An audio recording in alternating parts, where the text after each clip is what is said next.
Bienvenidos a un nuevo viaje a través de la historia y de las frías sombras del pasado.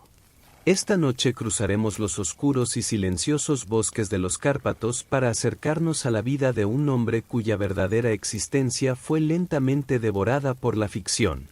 Hoy recorreremos los pasos de Vlad Tepes, el implacable príncipe de Valaquia que la posteridad terminaría vinculando para siempre con el sombrío nombre de Drácula. Su historia no comienza con castillos encantados, ataúdes ocultos ni criaturas condenadas a huir de la luz del sol. Comienza en una frontera quebradiza, en un pequeño principado atrapado entre ambiciones imperiales, traiciones internas y guerras que parecían no tener final. Vlad fue un gobernante terrenal, nacido en una época brutal, que decidió convertir el miedo en una herramienta de supervivencia. Acorralado por enemigos mucho más poderosos que él, forjó un escudo de terror calculado para defender su tierra, inaugurando una leyenda donde el instinto de conservación, la justicia implacable y la crueldad terminaron difuminándose lentamente en la penumbra medieval. Acomódate lentamente y permite que el peso de tu cuerpo se rinda ante la superficie que te sostiene. Siente cómo la tensión abandona tus hombros y cómo tu respiración se vuelve cada vez más pausada y rítmica. En esta historia no es necesario memorizar fechas precisas ni seguir cada detalle de la estrategia militar.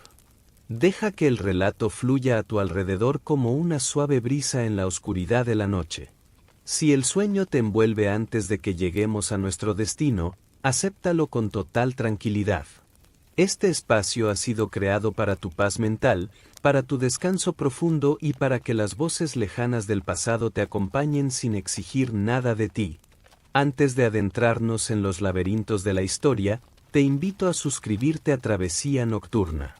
De esta forma, siempre tendrás a tu disposición un refugio sereno al terminar la jornada, un santuario de calma donde los ecos de otros siglos pueden guiarte suavemente hacia el sueño reparador. Nos trasladamos ahora al corazón del siglo XV. Imagina el viento helado descendiendo sobre las cumbres nevadas de Transilvania, mientras una niebla espesa abraza las altas torres de piedra y cubre las calles empedradas con un silencio casi sagrado. El humo blanco escapa lentamente de las chimeneas y se pierde en un cielo color plomo.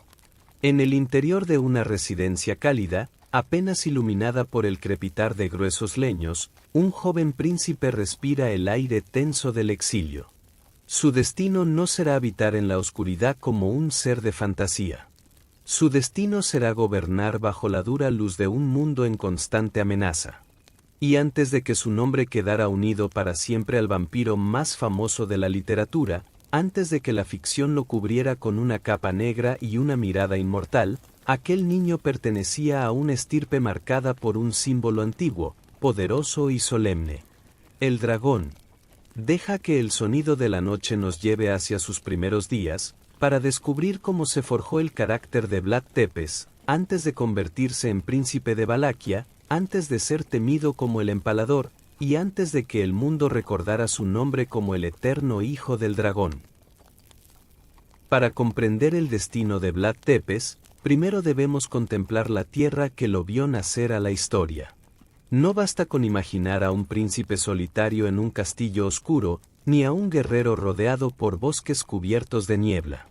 Antes de que su nombre quedara unido para siempre al miedo, existía un territorio pequeño, vulnerable y profundamente codiciado, Valaquia.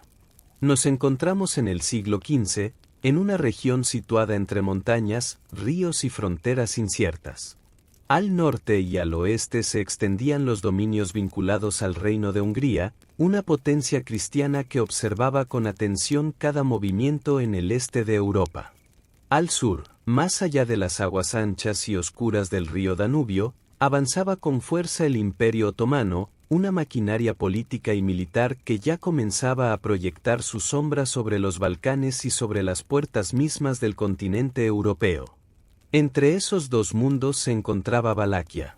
No era un reino inmenso ni un imperio capaz de imponer su voluntad sobre los demás. Era un principado fronterizo, una tierra de paso, de defensa y de negociación constante. Sus caminos atravesaban bosques profundos, aldeas humildes, monasterios de piedra, campos de cultivo y fortalezas levantadas sobre colinas solitarias. Pero su belleza natural ocultaba una realidad mucho más dura. Valaquia era una pieza pequeña en un tablero dominado por fuerzas colosales. Imagina el mapa de aquella época como una superficie frágil, iluminada apenas por la luz temblorosa de una vela. Sobre él, las fronteras no parecían líneas firmes, sino heridas abiertas que cambiaban con cada alianza, con cada traición y con cada campaña militar.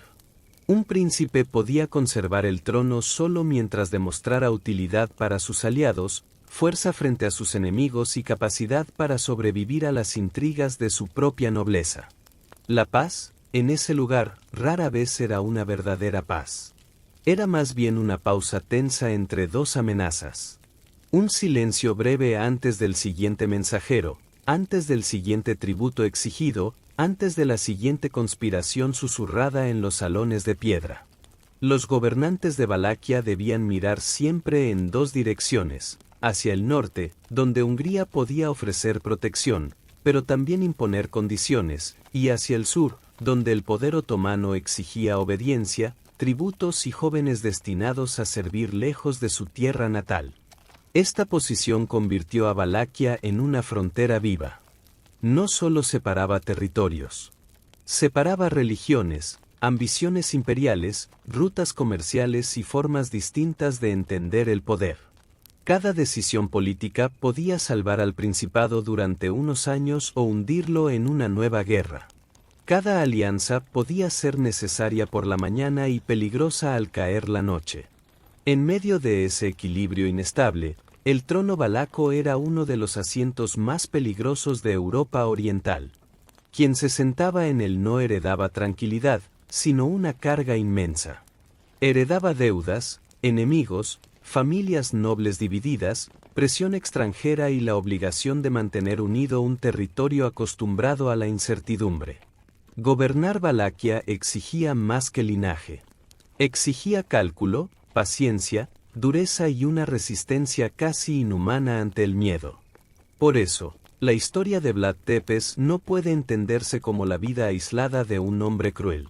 Su carácter nació dentro de una geografía amenazada. Su severidad fue moldeada por un mundo donde la debilidad invitaba a la invasión, donde la indulgencia podía confundirse con fragilidad y donde la traición interna podía ser tan peligrosa como el ejército más poderoso del extranjero. Antes de convertirse en príncipe, antes de ser llamado el Empalador, antes incluso de que su nombre fuera transformado por la literatura en sinónimo de oscuridad, Vlad pertenecía a una tierra que vivía bajo presión constante. Valaquia era una puerta estrecha entre dos gigantes. Y en esa puerta, tarde o temprano, alguien tendría que decidir hasta dónde podía llegar un gobernante para impedir que su pueblo desapareciera.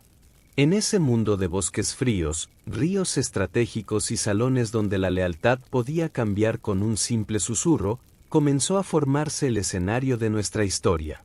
Una tierra pequeña, rodeada por fuerzas enormes, esperaba el nacimiento de un heredero marcado por un símbolo antiguo.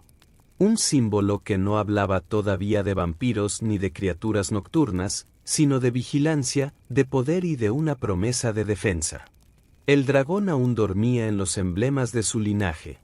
Y muy pronto, su nombre sería entregado al niño que la historia recordaría como Vlad Drácula. Fue en ese mundo de fronteras frágiles, alianzas cambiantes y amenazas constantes donde nació Vlad Tepes, alrededor del año 1431. Su llegada al mundo no ocurrió en el corazón de la Valaquia que más tarde intentaría gobernar con mano implacable, sino en la ciudad amurallada de Sigioara, en los dominios montañosos de Transilvania. Imagina una noche fría sobre aquella ciudad medieval.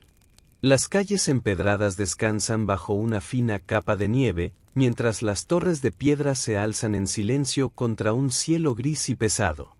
El humo blanco de las chimeneas asciende lentamente desde los tejados inclinados, perdiéndose entre la niebla que abraza los muros. En el interior de una residencia noble, iluminada apenas por el fuego de una chimenea y por la luz temblorosa de unas cuantas velas, un niño abre los ojos en una época donde nacer príncipe no significaba heredar paz, sino peligro.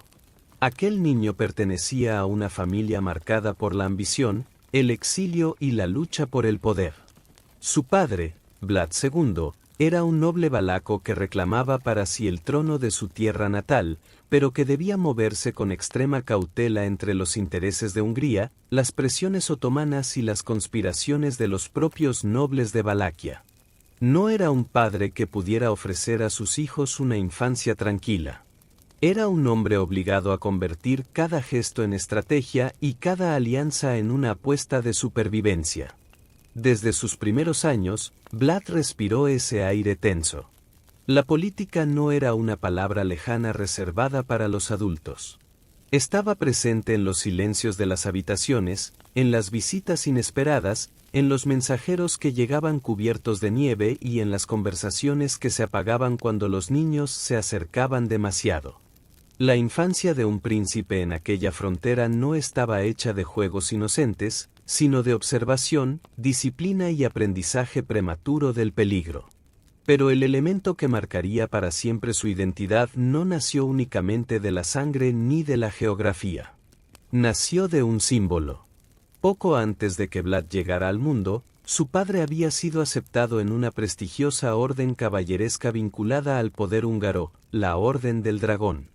Esta cofradía había sido creada para reunir a determinados nobles bajo una misión de defensa política y religiosa frente a las amenazas que sacudían Europa Oriental. Sus miembros portaban como emblema la figura de un dragón, no como criatura maligna de cuentos oscuros, sino como símbolo de vigilancia, fortaleza y compromiso solemne. Para los hombres de aquella época, los símbolos no eran adornos vacíos. Un emblema podía convertirse en una promesa pública, en una declaración de lealtad y en una advertencia para los enemigos. El dragón que acompañaba al padre de Vlad hablaba de defensa, de linaje y de autoridad. Era una imagen poderosa, capaz de unir la imaginación medieval con la dura realidad de las fronteras amenazadas. Por pertenecer a esta orden, Vlad II comenzó a ser conocido como Dracul, una palabra asociada inicialmente con el dragón. Ese título, nacido en un contexto de honor caballeresco y responsabilidad militar, se adhirió a su nombre con una fuerza que atravesaría los siglos. Y cuando su hijo creció bajo la sombra de ese linaje, comenzó a ser llamado Draculea, es decir, el hijo de Dracul, el hijo del dragón. Mucho tiempo después, esa palabra adquiriría resonancias más oscuras. La lengua, la propaganda y la imaginación popular transformarían lentamente su significado, hasta acercarlo a ideas de maldad, sombra y condenación. Pero en su origen, antes de los vampiros, antes de los castillos góticos y antes de las novelas que conquistarían la memoria del mundo, Drácula no era el nombre de un monstruo. Era una herencia. Era la marca de un hijo nacido bajo un emblema solemne. Era el eco de un padre que había jurado defender una frontera imposible. Y era también una carga. Porque llevar el nombre del dragón significaba recibir una promesa antes de tener edad para comprenderla. Significaba crecer bajo la expectativa de proteger una tierra amenazada, conservar un trono disputado y demostrar, ante aliados y enemigos, que la sangre de su linaje no se quebraría fácilmente. Así, mientras la nieve caía sobre las torres de Silloara y el fuego iluminaba suavemente los muros de aquella residencia transilvana, el destino comenzaba a cerrarse alrededor del joven Vlad. Todavía no era el empalador. Todavía no era el príncipe temido por sus enemigos. Todavía no era la figura que siglos después sería confundida con una criatura nocturna. Era solo un niño nacido en el exilio, rodeado por el murmullo de las conspiraciones y protegido por la sombra simbólica de un dragón. Pero en aquella sombra ya dormía una parte esencial de su futuro. Porque antes de aprender el lenguaje del poder, antes de conocer el cautiverio y antes de convertir el miedo en instrumento de gobierno, Vlad Tepes recibió un nombre que parecía anunciar el peso de su destino. El mundo lo recordaría como Drácula. Pero la historia, en sus primeros susurros, lo conoció como el hijo del dragón. El nombre del dragón no protegió a Vlad de las fuerzas que dominaban su tiempo. En aquella Europa oriental de fronteras inciertas, incluso la sangre noble podía convertirse en moneda de negociación. Los príncipes no eran solo hijos, herederos o promesas de continuidad. También podían ser garantías vivientes, piezas entregadas en silencio para sostener una paz frágil entre poderes mucho más grandes que ellos. Durante aquellos años, el padre de Vlad se encontraba atrapado entre exigencias imposibles. Al norte y al oeste, Hungría vigilaba con recelo cada movimiento del principado. Al sur, el Imperio Otomano extendía su influencia más allá del Danubio, reclamando tributos, obediencia y señales visibles de sometimiento. Para conservar el trono, evitar una invasión inmediata y demostrar fidelidad ante el sultán, Vlad II tomó una decisión que marcaría para siempre el destino de su familia. Entregó a 2 de sus hijos como rehenes políticos.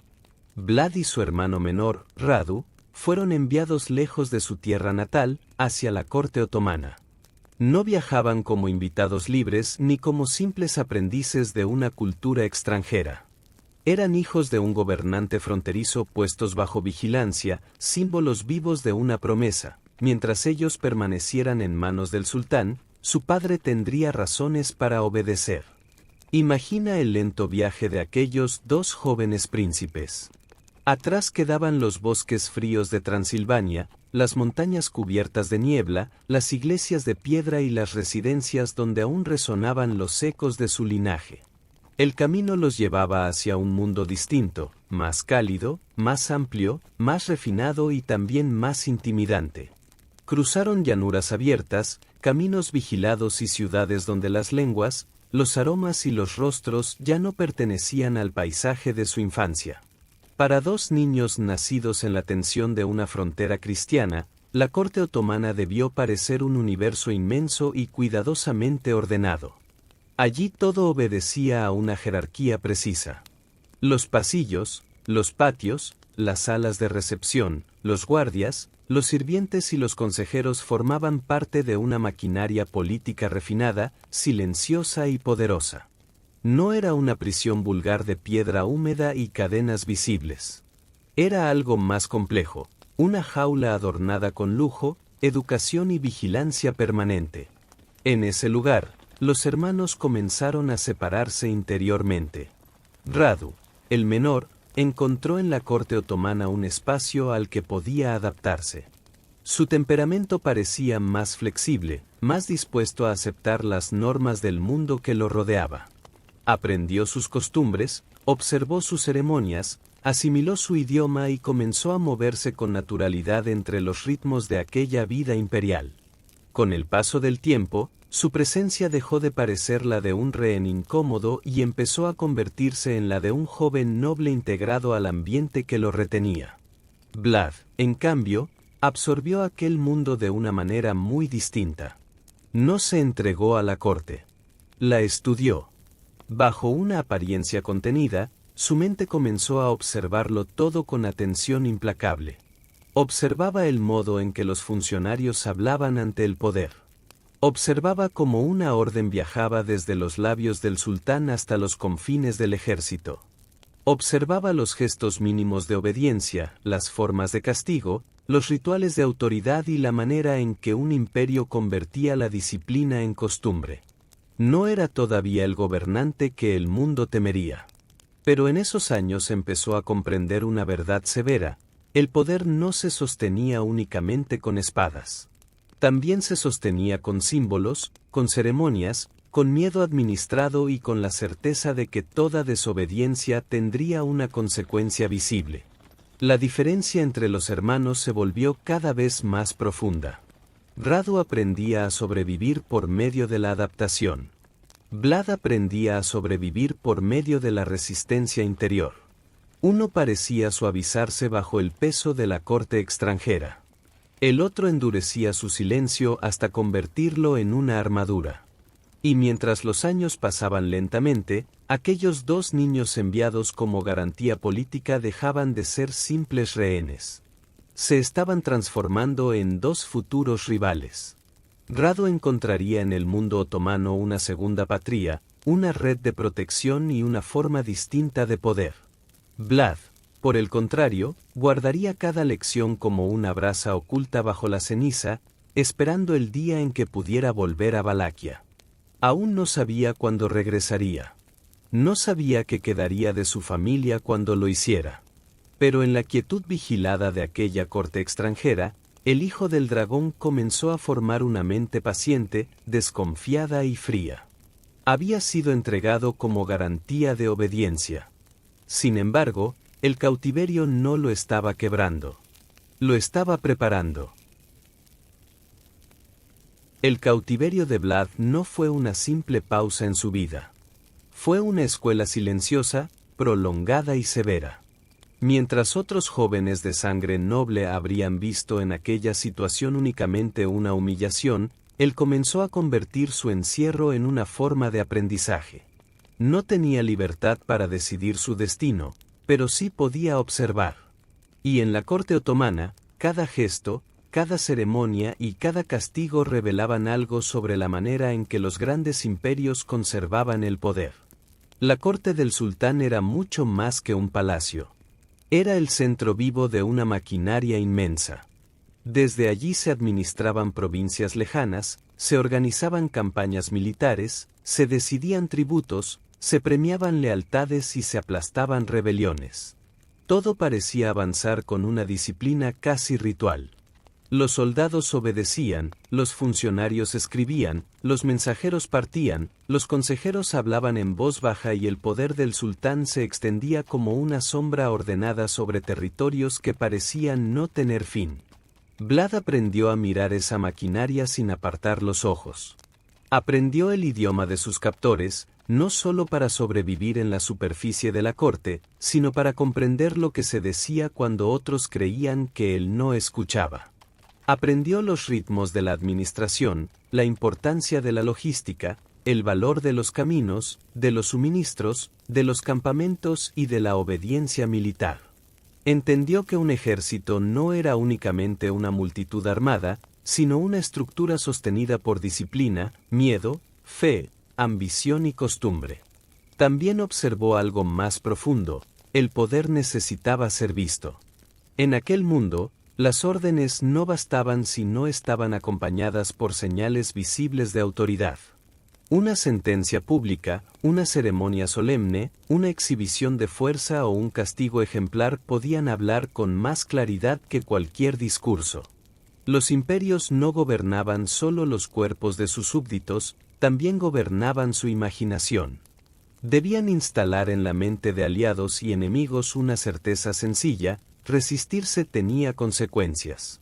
Fue probablemente en esos años cuando Vlad conoció de cerca ciertos métodos de castigo usados en el mundo otomano y en otras sociedades medievales para imponer obediencia mediante el terror. Entre ellos estaba el empalamiento, una forma de ejecución atroz, lenta y pública, destinada no solo a eliminar al condenado, sino a transformar su cuerpo en advertencia. Para una sensibilidad moderna, resulta casi imposible contemplar esa práctica sin horror. Pero en el siglo XV, dentro de una lógica brutal de guerra, rebelión y control territorial, estos castigos eran concebidos como instrumentos de intimidación política. Vlad no inventó ese miedo. Lo estudió. Y con el tiempo, lo llevaría a un nivel que marcaría su nombre para siempre. Mientras Radu parecía encontrar un lugar dentro del orden otomano, Vlad iba formando una comprensión mucho más fría de aquel sistema. No lo admiraba de manera dócil. Tampoco lo rechazaba con una rebeldía inútil. Lo desarmaba mentalmente, pieza por pieza, como quien estudia una fortaleza enemiga antes de intentar conquistarla. Miraba su grandeza, pero también sus puntos débiles. Observaba su disciplina, pero también su dependencia de la obediencia. Comprendía su poder, pero también entendía que incluso un gigante podía ser herido si se atacaba su mente antes que su cuerpo. En esos años, la personalidad de Vlad comenzó a endurecerse. El niño nacido bajo el emblema del dragón se transformaba lentamente en un joven reservado, atento y desconfiado. Cada humillación podía convertirse en memoria. Cada orden recibida podía transformarse en una futura táctica. Cada demostración de autoridad que presenciaba en aquella corte extranjera parecía depositar una nueva capa de hielo sobre su carácter. No era una transformación repentina. No hubo un único instante en el que el joven príncipe dejara atrás su antigua inocencia. Fue un proceso lento, casi imperceptible, alimentado por años de vigilancia, incertidumbre y distancia de su tierra. El cautiverio lo obligó a vivir con una verdad amarga, su vida dependía de decisiones tomadas por otros. Su padre, el sultán, los nobles de Valaquia, los reyes de Hungría, todos parecían mover piezas sobre un tablero donde él y su hermano eran apenas garantías vivientes. Esa impotencia dejó una huella profunda. Cuando un hombre crece sintiendo que el mundo solo respeta la fuerza, puede llegar a creer que la piedad es una puerta abierta al desastre. Cuando observa que los grandes imperios gobiernan mediante símbolos de castigo, puede concluir que el miedo no es una deformación del poder, sino una de sus columnas. Y cuando, además, ese hombre sabe que algún día podría regresar a un país dividido por la traición, comienza a imaginar un orden donde nadie se atreva a desafiar la autoridad. Así, en los patios vigilados de la corte otomana, entre el lujo, la disciplina y la amenaza permanente, Vlad Tepes aprendió una lección que jamás olvidaría. La fuerza militar podía conquistar ciudades. La diplomacia podía ganar tiempo. Pero el miedo, administrado con precisión, podía entrar en la mente de los hombres y permanecer allí incluso cuando el gobernante no estaba presente. Años después, cuando regresara a Valaquia, esa lección volvería con él. No como un recuerdo lejano, sino como una herramienta. Mientras Vlad permanecía en la corte otomana, lejos de los bosques de su infancia y de las fronteras inciertas de Valaquia, el destino de su familia comenzaba a quebrarse en silencio. El joven príncipe podía estudiar el idioma de sus captores, observar la disciplina de sus ejércitos y aprender la lógica del poder imperial, pero había algo que no podía controlar, las intrigas que se movían en su propia tierra. Valaquia seguía siendo un principado inestable, disputado por facciones nobles, presiones extranjeras y viejas rivalidades internas. Su padre, Vlad II Dracul, intentaba conservar el trono en medio de un equilibrio casi imposible. Si se acercaba demasiado al Imperio Otomano, Hungría podía verlo como una amenaza. Si buscaba refugio en Hungría, el sultán podía interpretar su gesto como una traición. Gobernar en aquella frontera era caminar sobre hielo delgado, sabiendo que cualquier paso en falso podía abrir una grieta bajo los pies. En ese ambiente de sospecha, los boyardos valacos, la antigua aristocracia local, conservaban un poder peligroso. Eran familias acostumbradas a sobrevivir por encima de los príncipes. Juraban fidelidad cuando les convenía, conspiraban cuando sus privilegios parecían amenazados y cambiaban de bando si el viento político empezaba a soplar en otra dirección. Para ellos, el trono no era necesariamente un símbolo sagrado de continuidad, sino una pieza más dentro de una larga lucha por influencia, tierras y seguridad. Las noticias llegaron a Vlad como suelen llegar las tragedias en tiempos de guerra, tarde, incompletas y envueltas en rumores. Su padre había perdido el poder. Las alianzas que intentó sostener se habían vuelto contra él. Y en medio de las tensiones entre la nobleza local y las fuerzas vinculadas a Hungría, Vlad II encontró la muerte. No fue una muerte gloriosa en un campo de batalla abierto, con estandartes al viento y testigos cantando su valor. Fue una caída política, una eliminación marcada por la traición, por los ajustes de cuentas y por la violencia de una tierra incapaz de permanecer unida bajo un solo señor. El hombre que había portado el emblema del dragón, el padre que había intentado asegurar el futuro de sus hijos entregándolos como rehenes, desaparecía ahora bajo el peso de las mismas fuerzas que había intentado controlar. Pero la tragedia no terminó con él. El hermano mayor de Vlad, Mircea, heredero directo de la línea familiar, también fue alcanzado por aquella tormenta. Los relatos sobre su final son oscuros y estremecedores. Algunas versiones afirman que fue cegado antes de morir, otras tradiciones sostienen que fue enterrado vivo por sus enemigos. Sea cual fuera la forma exacta de su muerte, lo importante para comprender a Vlad no es solo el detalle macabro, sino el significado político y emocional de aquella noticia. Su familia había sido destruida desde dentro. El peligro no había venido únicamente del sultán otomano ni de los grandes ejércitos que amenazaban más allá del Danubio. Había surgido también de los salones de su propia patria, de los nobles que conocían sus leyes, sus caminos y sus casas. Para Vlad, aquella revelación debió ser más amarga que cualquier humillación sufrida en cautiverio.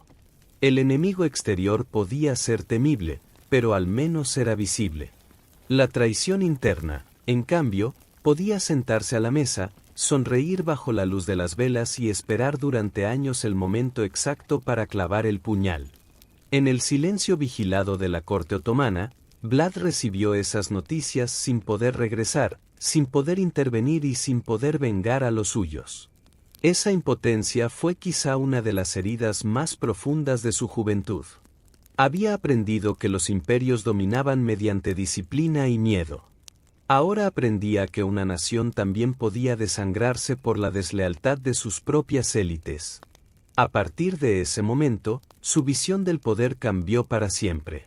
Si algún día regresaba a Valaquia, no bastaría con ocupar el trono.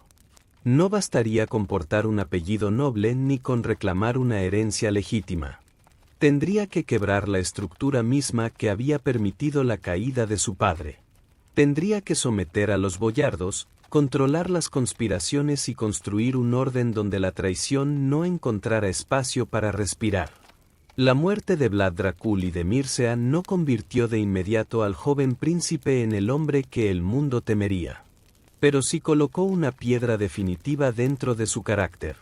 La tristeza se transformó en memoria. La memoria, en desconfianza. Y la desconfianza, con el tiempo, en una forma despiadada de gobierno.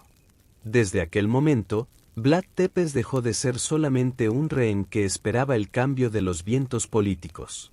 Empezó a convertirse en un heredero marcado por una deuda de sangre. Un hijo que había perdido a su padre. Un hermano que había perdido a su linaje. Un príncipe que comprendía, con una claridad cada vez más fría, que Valaquia no podría sobrevivir mientras sus propios nobles pudieran venderla desde dentro. Y así, en una corte extranjera donde cada día parecía repetirse bajo la misma vigilancia silenciosa, el hijo del dragón guardó aquella tragedia en lo más hondo de su espíritu. No lloró ante el mundo. No pudo levantar un ejército. No pudo regresar de inmediato. Pero esperó.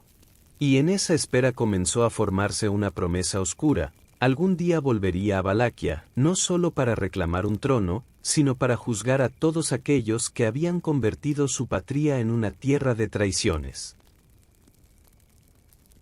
Después de años de cautiverio, vigilancia y espera, el destino volvió a moverse alrededor de Vlad Tepes.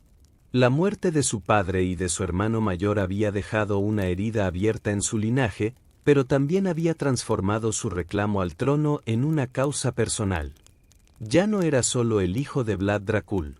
Era el heredero de una casa caída, un joven príncipe marcado por la pérdida, la humillación y la promesa silenciosa de regresar algún día a la tierra que le había sido arrebatada. Ese momento llegó en el año 1448. La situación política de la región volvió a cambiar, como tantas veces en aquella frontera inestable. Las fuerzas otomanas, que todavía conservaban influencia sobre el joven príncipe, vieron en él una pieza útil para intervenir en Valaquia. Vlad, apenas salido de la sombra de su cautiverio, recibió la oportunidad de reclamar el trono de su padre. No regresaba todavía como el gobernante absoluto que más tarde impondría temor en toda la región. Regresaba como un muchacho de unos 17 años, endurecido antes de tiempo, acompañado por fuerzas que lo respaldaban, pero rodeado por enemigos que lo observaban con desconfianza. Imagina su entrada en Valaquia durante el otoño. Los caminos estaban cubiertos de hojas oscuras y humedad fría. Los árboles desnudos se alzaban a ambos lados como columnas silenciosas, mientras el viento descendía de los Cárpatos y agitaba los estandartes de los hombres que lo escoltaban. A lo lejos, las torres de la antigua capital aparecían entre la bruma, no como una promesa de descanso, sino como una prueba. Vlad volvía a una tierra que apenas conocía como gobernante. La había perdido siendo joven. La había soñado desde lejos. Y ahora debía dominarla. Al entrar en la sala del trono, quizás sintió el peso de todos los nombres que lo precedían. Su padre, traicionado y asesinado. Su hermano mayor, eliminado en circunstancias oscuras. Los boyardos, todavía poderosos, todavía atentos, todavía dispuestos a inclinar la cabeza solo mientras les conviniera. El asiento que Vlad reclamaba no era un símbolo de estabilidad. Era una piedra fría colocada en el centro de una tormenta. Durante aquel primer reinado, cada mirada en el palacio debió sentirse como una pregunta. ¿Era Vlad un verdadero señor de Valaquia o solo una pieza colocada por el poder otomano? ¿Podría gobernar por sí mismo o dependería siempre de quienes lo habían liberado? ¿Sería capaz de enfrentar a las familias nobles que ya habían destruido a su padre? El joven príncipe apenas tuvo tiempo para responder. Su primera permanencia en el trono fue breve, tan breve que parece más un presagio que un verdadero reinado. Las fuerzas políticas que se oponían a él se reorganizaron con rapidez. Hungría seguía siendo una presencia decisiva en la región, y los rivales internos no estaban dispuestos a aceptar sin resistencia el regreso del hijo de Vlad Dracul. Para muchos boyardos, aquel joven marcado por el cautiverio otomano representaba una amenaza incierta. No sabían todavía hasta dónde podía llegar. Pero quizá intuían que bajo su silencio había algo más peligroso que una simple ambición juvenil. Vlad comprendió pronto que reclamar un trono no era lo mismo que conservarlo. El poder, en Valaquia, no se sostenía únicamente con sangre legítima.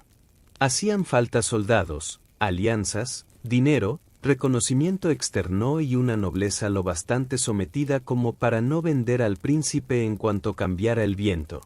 Y él, en aquel primer intento, todavía no tenía todo eso.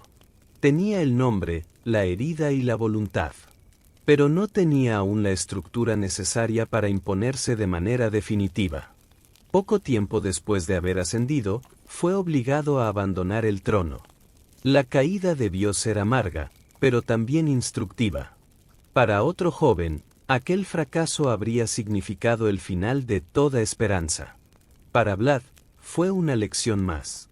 Aprendió que no bastaba con entrar en la capital escoltado por fuerzas extranjeras. Aprendió que el miedo de sus enemigos debía ser más fuerte que sus conspiraciones. Aprendió que los boyardos no aceptarían su autoridad por respeto al linaje, ni por memoria de su padre, ni por simple juramento. Si algún día regresaba, tendría que hacerlo de otra manera. No como un heredero vulnerable. No como una pieza movida por otros. Sino como un príncipe capaz de quebrar las raíces mismas de la desobediencia. Así terminó su primer paso por el trono, rápido, inestable y casi fantasmal. Un joven Vlad apareció en la historia de Valaquia como una sombra que cruza una sala iluminada por velas y desaparece antes del amanecer. Pero aquella sombra no se desvaneció para siempre. Se retiró hacia años más duros, hacia caminos de exilio, soledad y aprendizaje. El trono le había mostrado su rostro más cruel. Le había permitido tocar el poder con las manos y luego se lo había arrebatado. Y mientras abandonaba una vez más la tierra que consideraba suya, Vlad Tepes comprendió una verdad que ya nunca olvidaría: Valaquia no podía ser gobernada con confianza. Solo podía ser gobernada con control. La primera caída del trono no destruyó a Vlad Tepes. Lo obligó a desaparecer. Después de aquel breve reinado de 1448, El joven príncipe comprendió que Valaquia aún no estaba lista para obedecerlo, y que él todavía no tenía la fuerza necesaria para someterla. Había tocado el poder durante un instante, apenas lo suficiente para sentir su peso, su frialdad y su fragilidad. Luego, como tantas veces ocurría en aquella tierra de alianzas cambiantes, el trono volvió a escaparse de sus manos. Así comenzó un largo periodo de exilio. No fue un exilio cómodo ni glorioso. Vlad no caminaba por Europa como un príncipe recibido con honores en cada corte. Era un heredero desplazado, un hombre joven sin trono, sin ejército propio y sin una patria segura donde descansar. Llevaba consigo un nombre poderoso, una herida familiar y una promesa que todavía no podía cumplir. Su vida se convirtió en espera, movimiento y cálculo. Imagina los caminos de Europa Oriental en aquellos años. Senderos estrechos cubiertos de barro, pasos de montaña envueltos por niebla, aldeas de madera donde las luces se apagaban temprano y bosques tan densos que parecían cerrar el paso al mundo. Vlad avanzaba entre territorios vigilados, buscando refugio donde podía, midiendo sus palabras ante cada noble, cada comandante y cada posible aliado. El exilio, para muchos, habría sido una humillación insoportable. Para Vlad, terminó convirtiéndose en otra escuela. Durante esos años, aprendió algo que ningún palacio podía enseñarle por completo: la geografía real de la supervivencia. Conoció caminos ocultos, pasos montañosos, rutas secundarias, ríos, fortalezas y valles donde un ejército pequeño podía desaparecer antes de ser alcanzado. Aprendió a pensar el territorio no como un mapa dibujado sobre pergamino, sino como una herramienta viva. Cada bosque podía ofrecer refugio. Cada garganta podía convertirse en trampa. Cada aldea podía alimentar a un ejército o negarle sustento a un invasor. Esta relación con la tierra sería esencial años más tarde, cuando tuviera que enfrentarse a fuerzas mucho más numerosas. Vlad no podía aspirar a vencer a un gran imperio en campo abierto. Pero un hombre que conoce cada sombra de su territorio puede transformar la debilidad en estrategia. El exilio le enseñó a mirar Valaquia no solo como una herencia perdida, sino como un escenario de guerra, resistencia y control. En su peregrinar, Vlad encontró refugio durante un tiempo en Moldavia, una región vecina unida a su linaje por lazos familiares. Allí convivió con un joven que también estaba marcado por la política, la incertidumbre y el destino: Esteban, quien más tarde sería recordado como Esteban el Grande. Ambos pertenecían a una generación de príncipes formados por la amenaza constante. No crecieron en una época de estabilidad, sino en un mundo donde la autoridad debía defenderse con inteligencia, alianzas y una firmeza que no admitía ingenuidad. Podemos imaginar aquellas noches en la corte moldava, el fuego ardiendo lentamente en una sala de piedra, el viento golpeando las ventanas, los mapas extendidos sobre una mesa y dos jóvenes nobles hablando en voz baja sobre fronteras, ejércitos, traiciones y futuros posibles. No eran todavía las figuras que la historia recordaría. Eran hombres en formación, obligados a aprender antes de tiempo que el poder rara vez pertenece al más justo, sino al que sabe conservarlo. Sin embargo, incluso ese refugio terminó siendo inseguro. La política de la región volvió a moverse con violencia. Las cortes que hoy ofrecían protección podían mañana convertirse en peligro. Los aliados podían caer, los protectores podían ser asesinados, las rutas podían cerrarse. Vlad comprendió, una vez más, que ninguna seguridad era permanente. Todo dependía de la oportunidad correcta, del patrocinio adecuado y de la capacidad para sobrevivir hasta que el tablero cambiara de nuevo. A diferencia del niño entregado al sultán, el Vlad de estos años ya no era solo una víctima de decisiones ajenas. Todavía no mandaba, pero observaba con más profundidad. Todavía no podía imponer su voluntad, pero aprendía a ocultarla. Su carácter se volvió más reservado, más paciente, más difícil de leer. Cada fracaso le enseñaba que la prisa era enemiga del poder. Cada pérdida le confirmaba que un príncipe sin control sobre sus nobles, sus rutas y sus alianzas no era más que una figura pasajera sentada en una silla peligrosa. El exilio también le dio tiempo para cultivar una idea fija: regresar. No regresar de cualquier manera. No regresar sostenido únicamente por manos extranjeras.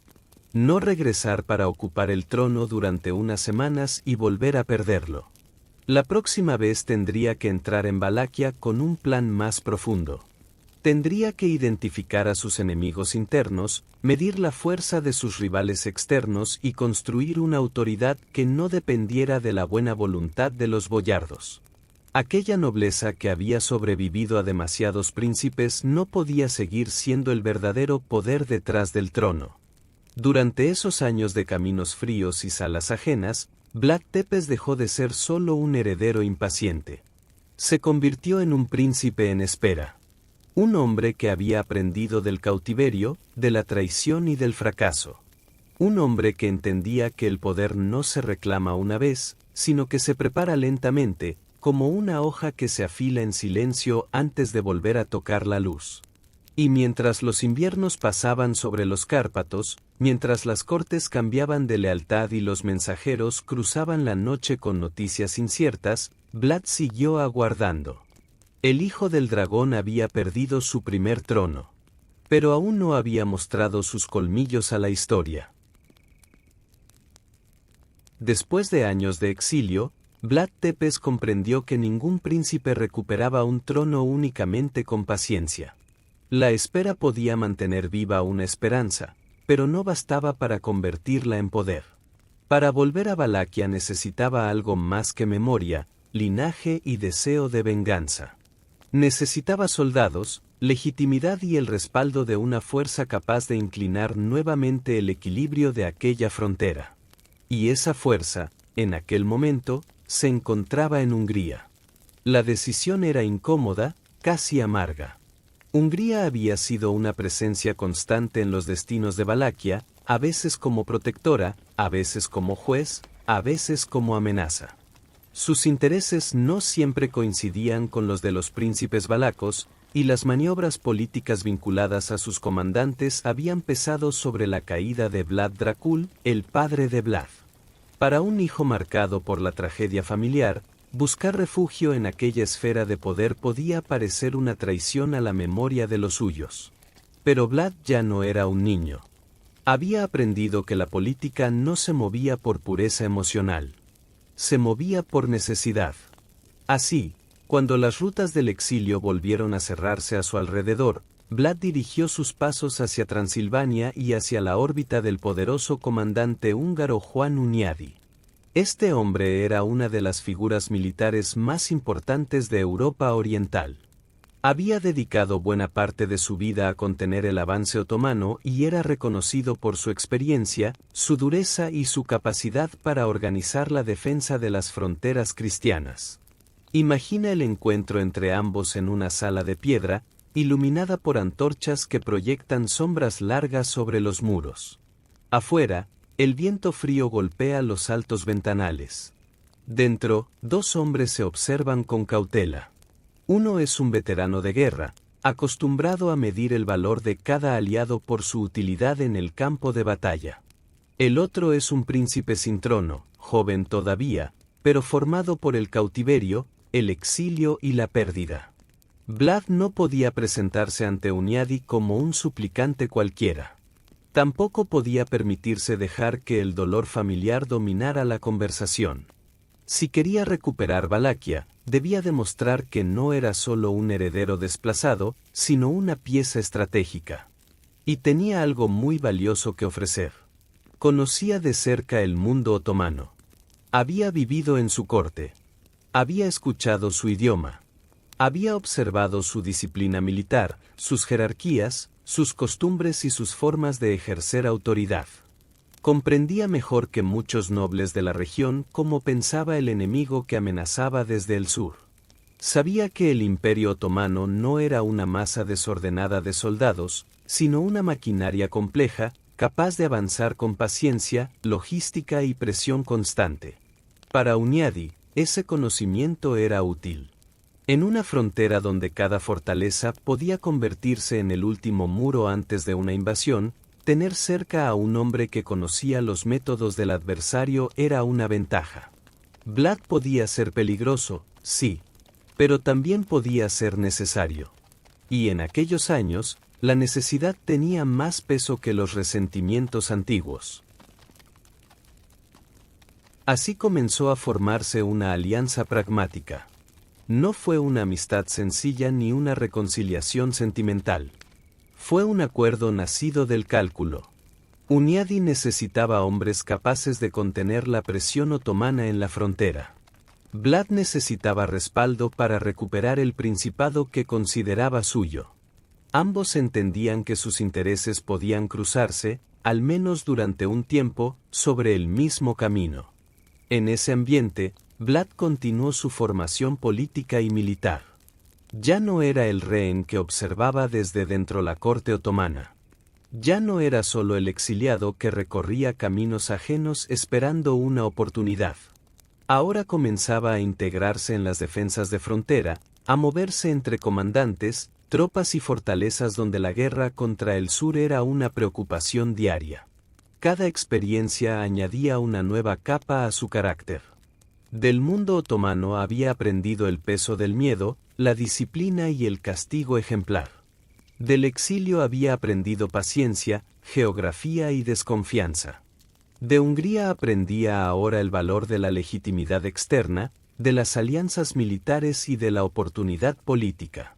Vlad comprendía que un príncipe aislado podía ser expulsado con facilidad. Pero un príncipe respaldado por una potencia mayor podía regresar al tablero con otra fuerza. Aún así, aquella alianza no borraba las heridas del pasado. Bajo la cortesía diplomática, Vlad debió guardar en silencio la memoria de su padre. Cada conversación con los representantes húngaros, cada acuerdo, cada promesa de apoyo, le recordaba que la política podía obligar a un hombre a sentarse con quienes alguna vez estuvieron cerca de su desgracia. Pero esa era precisamente la prueba de su transformación. Vlad ya no actuaba movido por impulsos juveniles. Había aprendido a sepultar momentáneamente el resentimiento si eso le permitía acercarse a un objetivo mayor. Recuperar Valaquia. Someter a los boyardos. Convertir su nombre en autoridad. Mientras tanto, el principado seguía atrapado entre presiones externas y divisiones internas. Los nobles locales continuaban midiendo sus propias ventajas. Los otomanos mantenían su influencia al sur del Danubio. Hungría buscaba preservar su frontera. Y en medio de todos ellos, Vlad esperaba el momento adecuado para regresar, no como una sombra pasajera, sino como una fuerza preparada para imponer un orden nuevo. El pacto con Juan Hunyadi no fue el final de su exilio. Fue el principio de su retorno. En la quietud fría de las fortalezas transilvanas, entre mapas, mensajeros y conversaciones pronunciadas en voz baja, el hijo del dragón empezó a dejar de ser un príncipe errante. Poco a poco, volvía a convertirse en una amenaza concreta para quienes habían creído que su historia había terminado. Valaquia aún no lo sabía. Pero Vlad Tepes se acercaba de nuevo. Durante años, Vlad Tepes había vivido lejos del trono que consideraba suyo. Había sido rehén en una corte extranjera, había conocido la humillación de la vigilancia, había perdido a su padre y a su hermano, había probado por un instante el poder para después verlo escapar de sus manos, y había aprendido que la política no perdona a los hombres que confunden el derecho con la fuerza real. Pero el tiempo de la espera comenzó a agotarse. Hacia mediados del siglo XV, los vientos de Europa Oriental volvieron a cambiar. La presión otomana sobre la región seguía creciendo, y Valaquia continuaba siendo una pieza demasiado importante como para dejarla en manos de un gobernante débil o demasiado cercano al sultán. Para Hungría, colocar en el trono valaco a un príncipe capaz de resistir el avance del sur era una necesidad estratégica. Para Vlad, esa misma necesidad abrió la puerta que había esperado durante años. En 1456, el hijo del dragón regresó. Imagina su avance hacia Valaquia al caer la tarde, atravesando los pasos montañosos de los Cárpatos con un pequeño pero decidido grupo de hombres. Las nubes bajas se enredan entre las cumbres, los bosques se extienden como una masa oscura a ambos lados del camino, y el viento arrastra el olor de la tierra húmeda, de la madera fría y de la guerra cercana. Vlad no vuelve como el adolescente que años antes había sido empujado al trono por fuerzas ajenas. Regresa más silencioso, más calculador y mucho más consciente del peligro. Cada paso hacia la capital llevaba consigo una memoria. La memoria de su padre, caído en medio de intrigas. La memoria de su hermano mayor, eliminado por la violencia de la nobleza. La memoria de su primer reinado, tan breve que apenas dejó una huella en la piedra del palacio. Y también la memoria de todos los años en los que había aprendido a observar antes de actuar. Cuando Vlad entró nuevamente en Valaquia, el territorio que encontró no era una tierra pacificada. Era un principado cansado, dividido y acostumbrado a que los príncipes llegaran y desaparecieran como sombras pasajeras. Los boyardos seguían conservando gran parte de su influencia. Las lealtades estaban partidas. Las familias nobles medían cada cambio político con cautela, preguntándose si aquel regreso sería definitivo o si solo se trataba de otro episodio breve en la larga inestabilidad del país. Pero esta vez Vlad no pensaba permitir que el pasado se repitiera. Su objetivo no era únicamente sentarse en el trono. Eso ya lo había hecho antes. Su verdadero objetivo era conservarlo, fortalecerlo y convertirlo en el centro de una autoridad que nadie pudiera desafiar sin temor.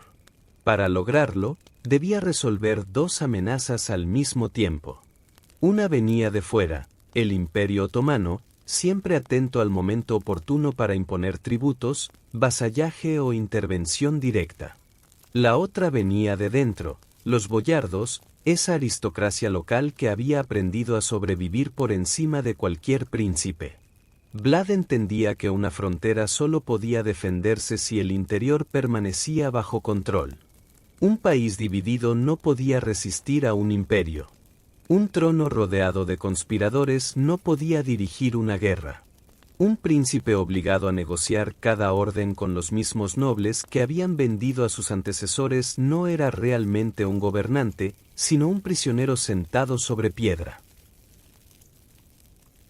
Por eso, desde los primeros momentos de su segundo reinado, Vlad comenzó a actuar con una prudencia tensa.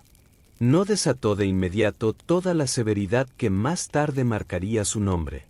Antes observó. Midió fuerzas. Identificó rostros, familias, intereses y viejas alianzas. Escuchó los silencios de la corte. Prestó atención a quien inclinaba la cabeza con sinceridad y quien lo hacía solo por conveniencia. La capital de Valaquia debió percibir aquel regreso como una calma extraña antes de una tormenta. En los salones del poder, las velas ardían sobre mesas pesadas. Los nobles hablaban en voz baja, vestidos con pieles, sedas y brocados, mientras el nuevo príncipe ocupaba el lugar que durante años había buscado recuperar. Pero detrás de la ceremonia, algo había cambiado. Vlad no miraba a los boyardos como simples consejeros ni como aliados naturales del trono. Los miraba como el origen de una enfermedad política que, tarde o temprano, tendría que ser extirpada. Para él, la historia de Valaquia era demasiado clara. Los príncipes no caían solo por la fuerza de los enemigos externos. Caían porque alguien abría las puertas desde dentro. Caían porque las familias poderosas preferían un gobernante débil a uno capaz de limitarlas. Caían porque la lealtad, en aquel mundo, podía comprarse, venderse o cambiarse por una promesa de supervivencia. Vlad había regresado con una conclusión terrible: si quería salvar su tierra, primero debía someterla. Ese pensamiento define el comienzo de su verdadero reinado. No se trataba ya de recuperar el honor familiar ni de vengar una herida privada, aunque ambas cosas seguían vivas en su memoria. Se trataba de construir un Estado capaz de resistir. Y para construirlo, Vlad estaba dispuesto a utilizar los métodos que había observado, aprendido y perfeccionado durante años de cautiverio, exilio y guerra fronteriza. El hijo del dragón volvía a su tierra con una visión precisa del poder. La compasión podía ser noble, pero también peligrosa. La confianza podía ser hermosa, pero también ingenua. La indulgencia podía parecer virtud, pero en una frontera rodeada de enemigos podía convertirse en sentencia de muerte. Así, mientras los últimos murmullos de bienvenida se apagaban en los corredores del palacio, Vlad Tepes comenzó a preparar la transformación más dura de Valaquia. Su regreso no sería recordado como una simple restauración dinástica. Sería el inicio de una purga política, de una reorganización brutal del poder y de una nueva forma de autoridad basada en una idea escalofriante. El miedo podía unir lo que la lealtad había sido incapaz de sostener. Y en esa calma densa, bajo los techos oscuros de la corte valaca, los boyardos aún no sabían que el príncipe que habían visto regresar no venía solo a ocupar el trono. Venía a juzgarlos. Vlad Tepes había regresado a Valaquia con una certeza clavada en la memoria: ningún principado podía resistir a sus enemigos exteriores mientras permaneciera podrido por dentro. Para él, el verdadero peligro no estaba solo al otro lado del Danubio, donde el Imperio Otomano extendía su sombra. También habitaba en los salones nobles, en las familias antiguas, en los hombres que sonreían durante los banquetes y conspiraban cuando las velas comenzaban a apagarse. Los boyardos eran la vieja aristocracia de Valaquia. Poseían tierras, influencia, fortalezas, soldados y redes de parentesco. Durante generaciones habían sobrevivido a reyes, príncipes y pretendientes al trono. Algunos habían servido a un gobernante por la mañana y negociado con su enemigo al caer la noche. En una tierra tan inestable, esa habilidad para cambiar de lealtad podía parecer prudencia. Para Vlad, era una enfermedad política. Él no olvidaba quienes habían contribuido a la caída de su padre. No olvidaba el destino oscuro de su hermano mayor. No olvidaba que, en Valaquia, muchos príncipes habían muerto no porque el enemigo extranjero los venciera en campo abierto, sino porque alguien cercano había abierto la puerta desde dentro. Por eso, antes de mirar hacia el sur, Vlad decidió mirar hacia su propia corte. La tradición cuenta que el momento elegido fue la celebración de Pascua, una de las fechas más solemnes del calendario cristiano. Bajo la apariencia de reconciliación, el príncipe convocó a los principales boyardos del país y a sus familias a un gran banquete. La invitación parecía ofrecer paz. Después de años de inestabilidad, un nuevo gobernante podía querer cerrar heridas, escuchar a los nobles y asegurar la unidad del principado frente a amenazas mayores. Pero Vlad no había preparado una reconciliación. Había preparado un juicio. Imagina el gran salón iluminado por decenas de velas. La luz dorada se refleja sobre copas de metal, cuchillos largos, platos de carne asada y manteles pesados. Las paredes de piedra conservan el frío de la noche, pero el interior respira calor, vino, humo y murmullos contenidos. Los boyardos llegan vestidos con sus mejores ropas, cubiertos de pieles, cinturones bordados y joyas familiares. Algunos quizás se sienten tranquilos. Otros, más atentos, observan el rostro del príncipe e intentan descifrar el silencio detrás de sus ojos. Vlad los deja comer. Los deja hablar. Los deja creer, durante unas horas, que el viejo orden todavía puede negociar con él. Entonces, cuando el banquete alcanza su punto más denso y las voces comienzan a apagarse, el príncipe se levanta. No necesita gritar. No necesita golpear la mesa. Su autoridad nace precisamente de lo contrario, de una calma tan fría que obliga a todos a escucharlo. Según el relato transmitido por la tradición, Vlad preguntó a los nobles más ancianos cuántos príncipes habían visto pasar por el trono de Valaquia. Las respuestas revelaron una verdad incómoda. Algunos habían sobrevivido a varios gobernantes. Otros habían visto caer a muchos más. Aquellos hombres no eran simples testigos de la inestabilidad del país. Para Vlad, eran parte de su causa. La pregunta no buscaba información. Buscaba desenmascararlos. Si tantos príncipes habían muerto, caído o desaparecido mientras ellos seguían conservando sus tierras y privilegios, entonces su supervivencia no podía ser inocente. Vlad interpretó aquella permanencia como prueba de una lealtad podrida, capaz de inclinarse ante cualquier señor con tal de conservar el poder real detrás del trono. La sentencia cayó sobre el salón como una sombra. Los boyardos más viejos, aquellos que representaban el pasado más peligroso, fueron apartados. La tradición afirma que muchos encontraron allí su final, víctimas de la misma severidad con la que Vlad empezaba a definir su gobierno. Los más jóvenes y fuertes no recibieron una muerte inmediata. Para ellos, el príncipe reservó un castigo distinto: trabajo, humillación y agotamiento.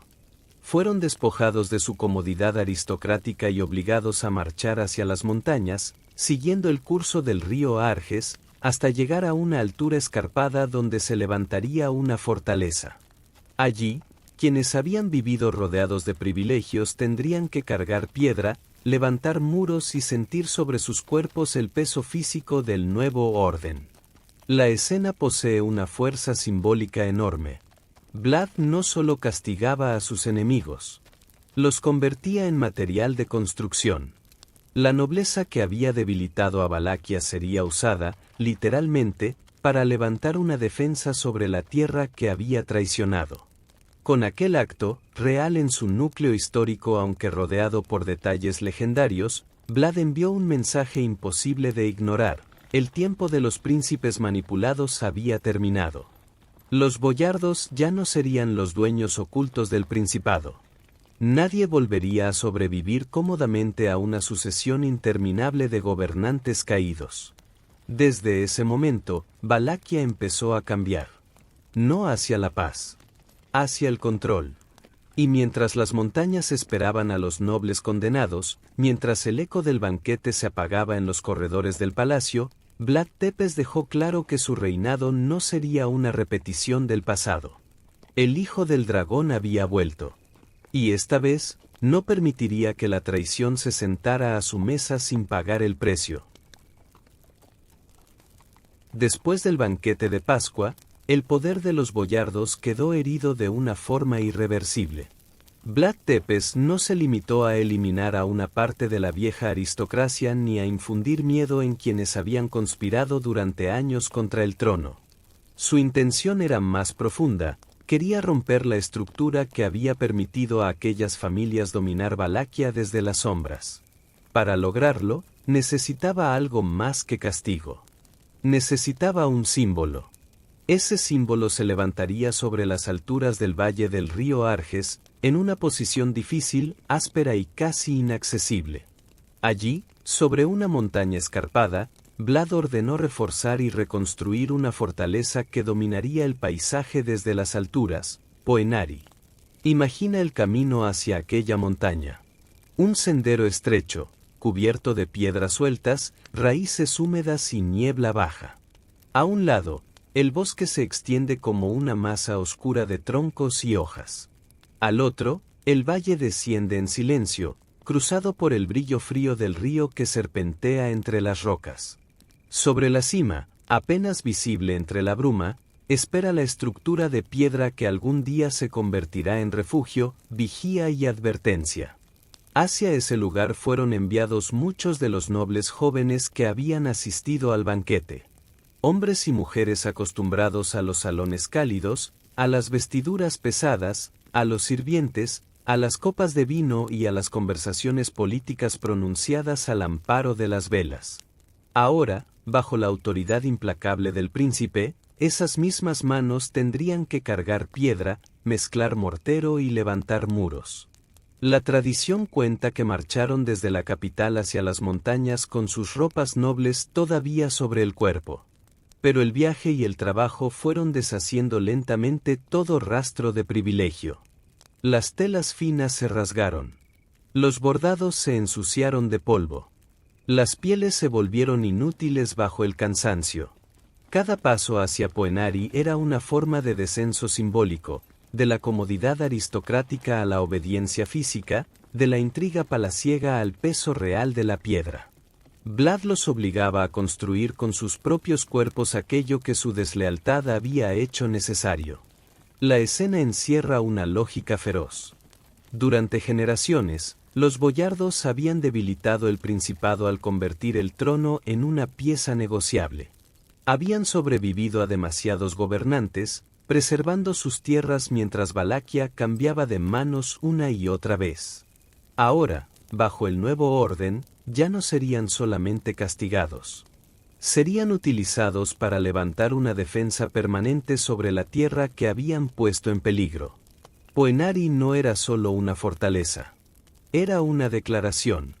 Desde aquella altura, Vlad podía vigilar los caminos, resguardarse en caso de peligro y afirmar su presencia sobre una región de enorme importancia estratégica. Los muros de piedra no hablaban únicamente de guerra. Hablaban de control. Hablaban de una autoridad que se alejaba de los salones donde los nobles conspiraban y se elevaba hacia un lugar más duro, más frío y más difícil de alcanzar. Para los habitantes de Valaquia, la construcción de Poenari debió convertirse en una imagen imposible de ignorar. La vieja nobleza, antes orgullosa y distante, aparecía ahora reducida al esfuerzo, sometida al ritmo agotador de la montaña. Cada piedra colocada en aquellos muros parecía repetir la misma idea. El poder ya no pertenecía a quienes heredaban privilegios, sino a quien podía imponer obediencia. Sin embargo, esta transformación no debe entenderse como una simple escena de justicia poética. También revela el lado más inquietante del gobierno de Vlad. Su deseo de orden no conocía límites suaves. Para él, la reconstrucción del país exigía romper cuerpos, humillar linajes y convertir el miedo en cimiento político. Donde otros príncipes habrían intentado negociar con la nobleza, Vlad decidió someterla de manera visible. Y esa visibilidad era esencial. El castigo oculto podía olvidarse. La prisión podía permanecer lejos de la mirada pública. Pero una fortaleza levantada en la montaña por los mismos enemigos del príncipe se convertía en un mensaje duradero. Cada viajero que mirara hacia las alturas podía comprender que algo había cambiado en Valaquia. Los hombres que antes decidían el destino del trono desde las sombras habían sido arrastrados hacia la luz fría del castigo. Con el paso del tiempo, Poenari quedaría asociada a la figura de Vlad Tepes como uno de los escenarios más duros de su memoria. No tanto por su tamaño o belleza, sino por lo que representaba, la voluntad de un príncipe que no buscaba simplemente gobernar, sino reconstruir el poder desde sus bases más violentas. Allí, entre piedra, viento y cansancio, Vlad comenzó a levantar algo más que una defensa militar. Levantó una advertencia. Una fortaleza nacida del agotamiento de sus enemigos. Un refugio para el príncipe. Una prisión simbólica para la vieja aristocracia.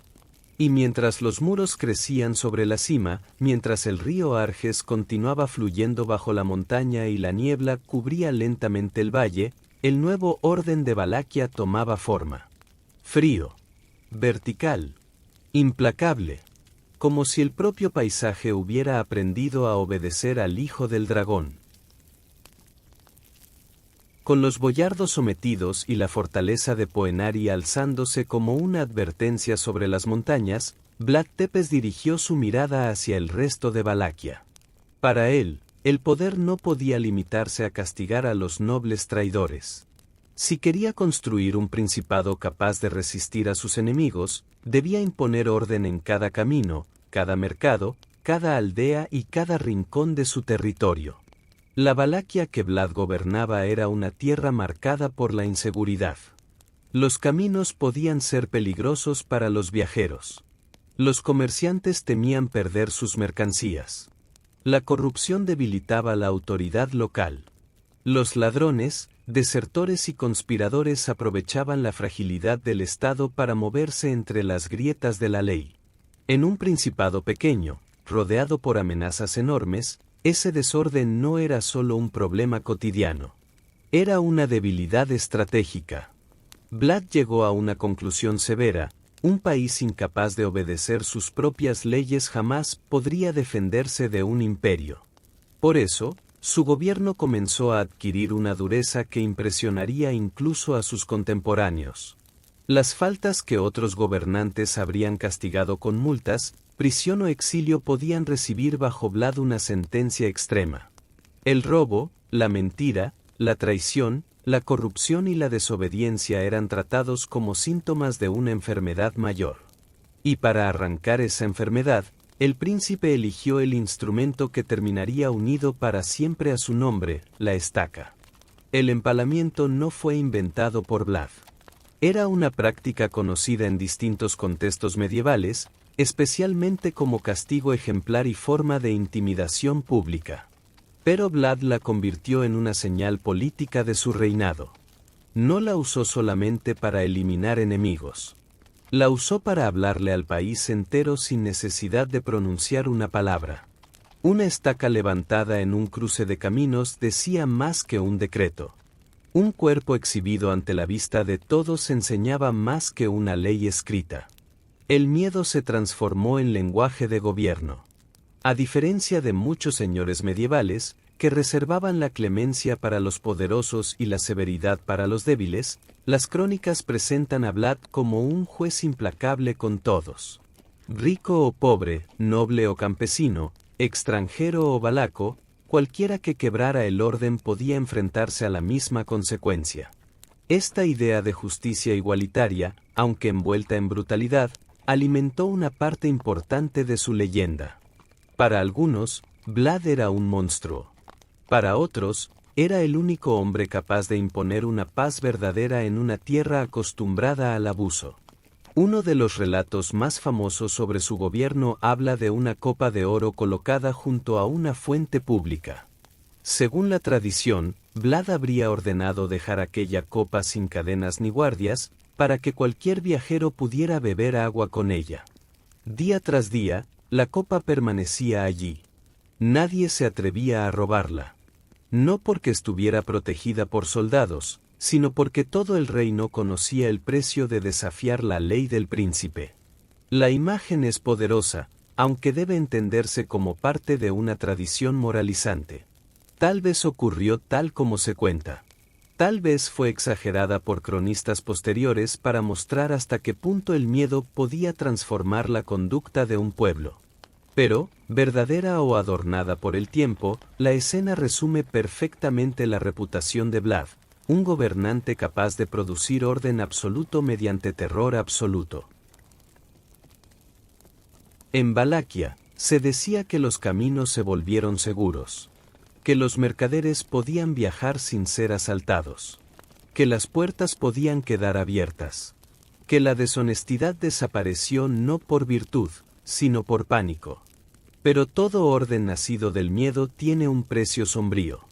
La paz que Vlad ofrecía no era una paz cálida. Era una quietud tensa, vigilada por la memoria de los castigos. Una calma donde cada habitante sabía que la menor falta podía convertirlo en advertencia pública. Bajo su gobierno, el delito no solo era castigado, era convertido en espectáculo. Las crónicas más hostiles llevaron esta imagen todavía más lejos, relatando episodios de crueldad extrema contra mendigos, enfermos o personas consideradas inútiles para el cuerpo político del principado. Algunos relatos aseguran que Vlad los reunió en un banquete para luego eliminarlos en masa. Sin embargo, estas historias deben narrarse con cautela, porque muchas proceden de textos escritos por enemigos o transmitidas en un ambiente donde la propaganda tenía tanto peso como la memoria. Aún así, su existencia revela cómo Europa comenzó a imaginar a Vlad, no solo como un príncipe severo, sino como un hombre dispuesto a purificar su reino con métodos imposibles de separar del horror. Y allí nace la contradicción central de su figura. Vlad quería orden. Quería obediencia. Quería una Valaquia fuerte, limpia de traiciones y preparada para resistir. Pero el camino que eligió para conseguirlo lo acercó peligrosamente a la imagen de aquello que decía combatir. Su justicia podía proteger al inocente, pero también podía devorar sin compasión. Su ley podía asegurar los caminos, pero al mismo tiempo llenarlos de símbolos de muerte. Su autoridad podía unir al país, pero lo hacía colocando el miedo en el centro mismo de la vida cotidiana. Así, poco a poco, el príncipe dejó de ser recordado solo como Vlad Drácula, el hijo del dragón. Comenzó a ser conocido por un nombre más duro, más visual y más imposible de olvidar. Vlad Tepes. Vlad el Empalador. Un gobernante que convirtió la ley en una sombra vertical sobre su tierra, y que preparó a Valaquia para enfrentar al enemigo exterior mediante una advertencia terrible: si el miedo podía dominar a su propio pueblo, también podía detener a un imperio. Después de someter a los boyardos, endurecer la ley y convertir el miedo en una presencia constante dentro de Valaquia, Vlad Tepes volvió la mirada hacia el sur. Allí, más allá de las aguas anchas del Danubio, se extendía el poder que ningún príncipe de la región podía ignorar: el Imperio Otomano. A mediados del siglo XV, aquel imperio ya no era una amenaza lejana. Era una fuerza en expansión, organizada, ambiciosa y profundamente segura de su destino. Constantinopla había caído en 1453, y con esa victoria el joven sultán Mehmed II había demostrado al mundo que incluso las murallas más antiguas podían ser derribadas. Desde entonces, su sombra avanzaba sobre los Balcanes y sobre todas las pequeñas tierras que se interponían entre el sur otomano y el corazón de Europa. Valaquia era una de esas tierras. Pequeña, montañosa, dividida y estratégica. Para el sultán, el Principado valaco no era solo una frontera incómoda. Era una pieza necesaria para asegurar rutas, controlar el Danubio y mantener presión sobre Hungría. Para Vlad, en cambio, Valaquia no era una pieza en un tablero imperial. Era su patria, su herencia y el último espacio donde podía demostrar que el hijo del dragón no había regresado para inclinar la cabeza.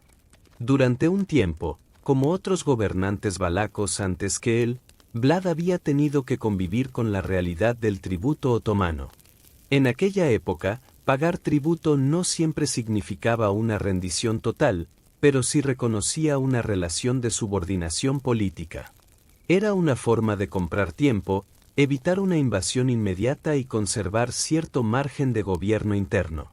Sin embargo, para un príncipe que había construido su autoridad sobre la obediencia absoluta, aquella dependencia era una humillación difícil de sostener. La tensión creció cuando el sultán exigió los pagos atrasados. Según algunas crónicas, también reclamó jóvenes valacos para ser integrados al sistema militar otomano. Para Vlad, entregar oro ya era una carga. Entregar personas era algo más profundo, una señal de sometimiento que tocaba el alma misma del principado. Él conocía demasiado bien el significado de ser entregado como garantía a una corte extranjera. Había vivido esa experiencia en su propia carne. Sabía lo que implicaba abandonar una tierra siendo niño para convertirse en rehén de una política que otros decidían. Por eso, su negativa no fue solo económica. Fue personal. Fue política. Fue simbólica. El momento más famoso de esta ruptura aparece envuelto en relatos posteriores que mezclan historia, propaganda y leyenda. Se cuenta que los emisarios del sultán llegaron ante Vlad para exigir obediencia y que, al presentarse en su corte, se negaron a quitarse los turbantes. La razón, según el relato, era que su costumbre no se los permitía.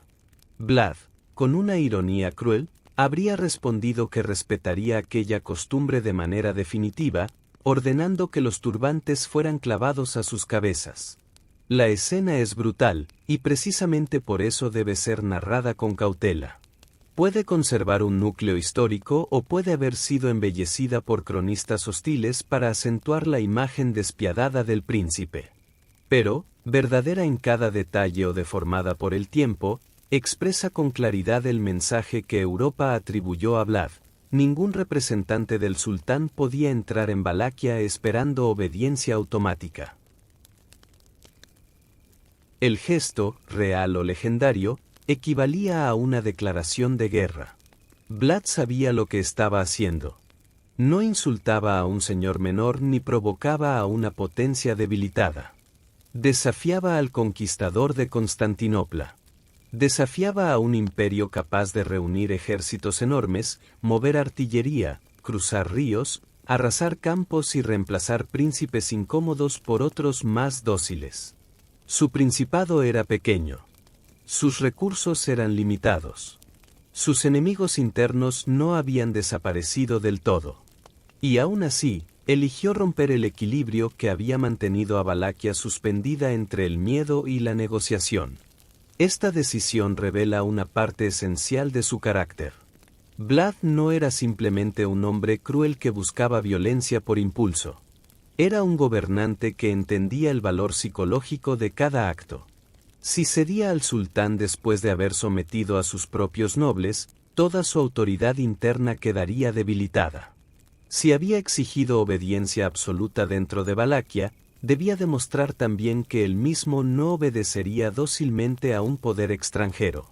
El miedo que había impuesto hacia adentro necesitaba convertirse ahora en desafío hacia afuera. Pero una cosa era castigar ladrones, someter boyardos o levantar estacas en los caminos. Otra muy distinta era enfrentarse al ejército otomano. Vlad sabía que no podía competir con Mehmed II en número, riqueza ni maquinaria de guerra. No podía presentar un ejército igual de grande en campo abierto. No podía confiar en que una batalla tradicional resolviera el conflicto a su favor. Su única ventaja estaba en aquello que había cultivado durante toda su vida, el conocimiento del enemigo, el dominio del terreno y la capacidad para herir la mente antes que el cuerpo. El cautiverio le había enseñado cómo pensaban los otomanos. El exilio le había enseñado cómo respiraban los bosques y montañas de su tierra. Su gobierno le había enseñado cuánto podía obedecer un pueblo cuando el miedo lo envolvía todo. Ahora, esas tres lecciones estaban a punto de unirse. Al negarse a someterse plenamente al sultán, Vlad colocó a Valaquia al borde de una tormenta. Desde el sur comenzaría a moverse una fuerza colosal. Desde los campamentos otomanos llegarían órdenes, soldados, caballos, cañones y estandartes. El imperio no podía permitir que un pequeño príncipe fronterizo desafiara su autoridad sin castigo. Y en las tierras valacas, mientras el viento descendía de los Cárpatos y el Danubio corría oscuro bajo el cielo, Vlad Tepes empezó a preparar una respuesta que no dependería de la fuerza bruta. No intentaría vencer al gigante golpeándolo de frente. Lo obligaría a avanzar por una tierra vacía. Lo dejaría sin alimento. Lo dejaría sin descanso. Lo dejaría sin certezas. Y cuando el enemigo comenzara a sentirse solo en medio de un país que parecía muerto, Vlad haría de la noche su verdadera aliada. La guerra contra el Imperio Otomano no había comenzado únicamente con una negativa. Había comenzado con una idea mucho más inquietante: convertir Valaquia entera en una trampa. Cuando el Imperio Otomano comenzó a moverse contra Valaquia, Vlad Tepes sabía que no se enfrentaba a un enemigo común. Al sur no avanzaba una simple fuerza fronteriza ni una expedición improvisada de castigo. Avanzaba la maquinaria imperial de Mehmed II, el conquistador de Constantinopla, un soberano joven, ambicioso y acostumbrado a ver caer ante sus ejércitos las murallas más resistentes de su tiempo. Contra un poder así, Vlad no podía permitirse una guerra convencional. Su principado era demasiado pequeño. Sus recursos eran limitados. Sus tropas no podían igualar en número a las columnas otomanas. Si intentaba presentar batalla en campo abierto, en una llanura amplia y bajo la luz directa del día, el resultado más probable habría sido la destrucción. El valor de sus hombres no bastaría contra la masa de soldados, caballos, provisiones y experiencia militar que el sultán podía desplegar. Así que Vlad eligió otro camino. No combatiría al imperio como un reino poderoso combate a otro reino poderoso. Lo combatiría como la sombra combate a la luz. Antes de que el enemigo cruzara profundamente su territorio, el príncipe ordenó que Valaquia comenzara a vaciarse ante sus pasos. Las aldeas cercanas a las rutas de invasión fueron evacuadas. Las familias, los animales, las herramientas y todo aquello que pudiera ser útil fueron retirados hacia zonas más seguras, hacia bosques espesos, valles ocultos y regiones donde el ejército otomano no pudiera alcanzarlos con facilidad. Imagina las columnas silenciosas de campesinos alejándose de sus hogares al caer la tarde.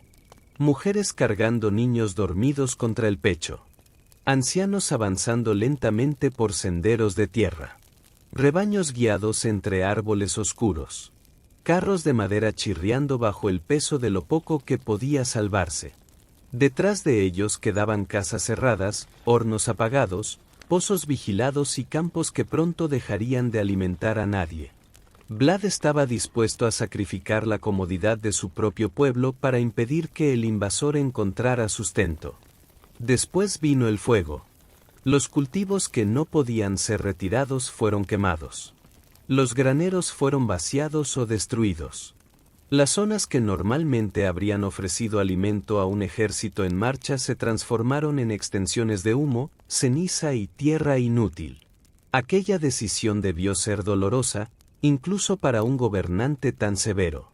Cada campo incendiado era alimento perdido. Cada aldea abandonada era una herida sobre la tierra que decía proteger. Pero para Vlad, permitir que el enemigo se alimentara de Valaquia habría sido peor.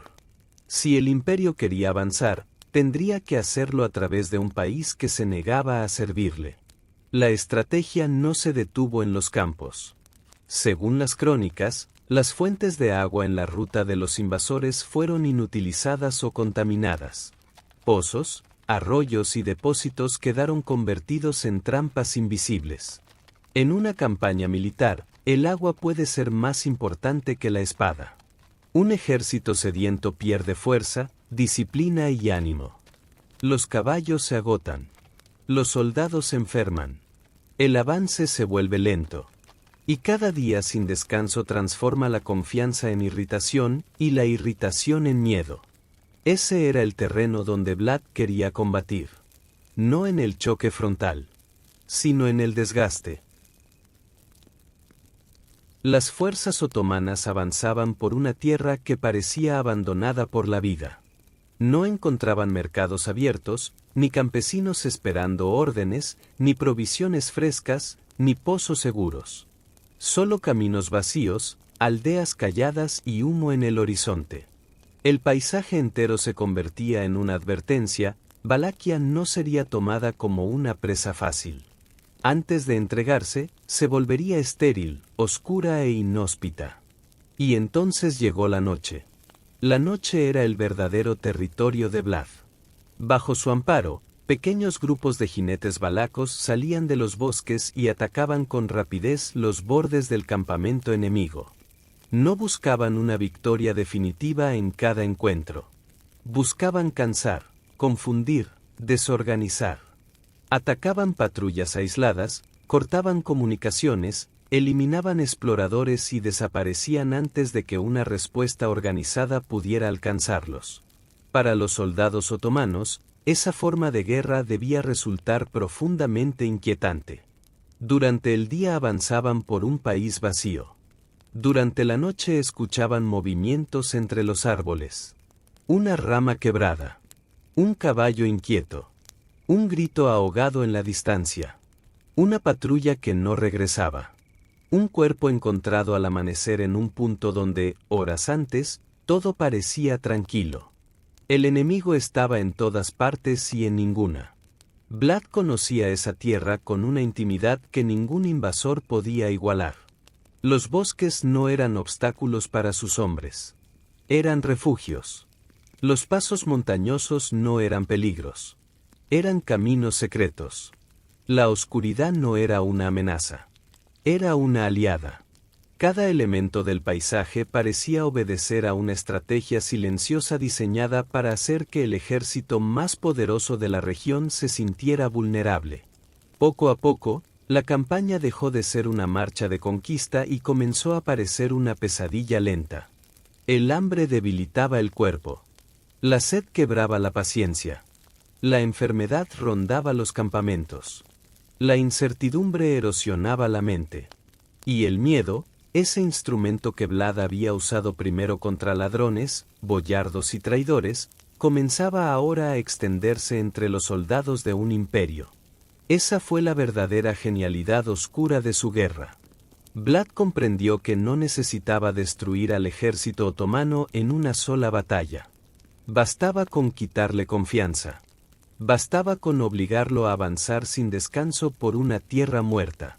Bastaba con hacerlo sentir observado, perseguido y rechazado por cada sombra del camino. La pequeña Valaquia no podía aplastar al gigante, pero podía hacerlo sangrar lentamente. Podía hacerlo dudar. Podía impedirle dormir. Y cuando un ejército deja de dormir, cuando cada ruido nocturno parece anunciar la muerte y cada amanecer revela nuevas señales de horror, incluso el poder más inmenso comienza a mirar la oscuridad con otros ojos. Vlad Tepes había convertido su país en una trampa. Pero todavía guardaba una imagen final. Una advertencia tan enorme, tan calculada y tan difícil de olvidar, que incluso el conquistador de Constantinopla tendría que detener su caballo ante ella. El bosque de los empalados aguardaba en silencio. El ejército otomano había avanzado por una tierra que parecía negarse a existir. A su paso no encontraba alimento suficiente, ni agua confiable, ni aldeas dispuestas a obedecer, ni caminos seguros bajo la noche. Cada jornada pesaba más que la anterior. Cada campamento levantado sobre la tierra valaca parecía rodeado por una presencia invisible, una vigilancia que respiraba desde los bosques y desaparecía antes del amanecer. Vlad Tepes había logrado algo inquietante, convertir el avance de un imperio en una marcha de agotamiento. Pero todavía no había mostrado su golpe más audaz.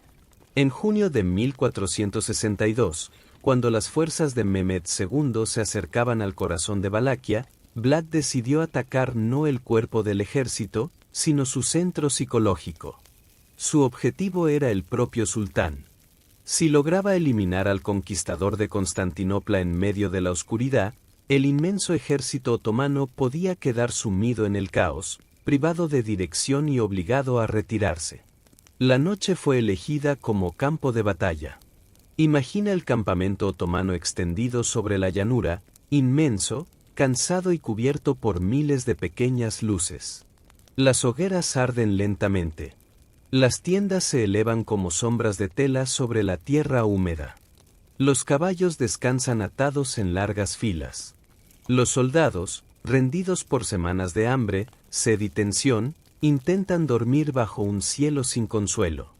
Entonces, desde la oscuridad, Vlad y un grupo reducido de jinetes se acercan. Según las crónicas, los valacos utilizaron ropas y señales que les permitieron confundirse con el enemigo. Vlad conocía el idioma, las costumbres y la organización otomana por sus años de cautiverio. Esa memoria, nacida de la humillación, se convertía ahora en arma. En silencio, los hombres avanzaron entre los límites del campamento, protegidos por la confusión de la noche y por el cansancio de quienes debían vigilarlos. El ataque fue repentino. En medio de la oscuridad, los gritos rompieron el sueño del campamento. Las tiendas fueron atravesadas por el caos. Los soldados despertaron sin saber de dónde venía el enemigo ni cuántos eran. Algunos tomaron las armas contra sombras que apenas podían distinguir. Otros corrieron entre las hogueras, chocando con sus propios compañeros.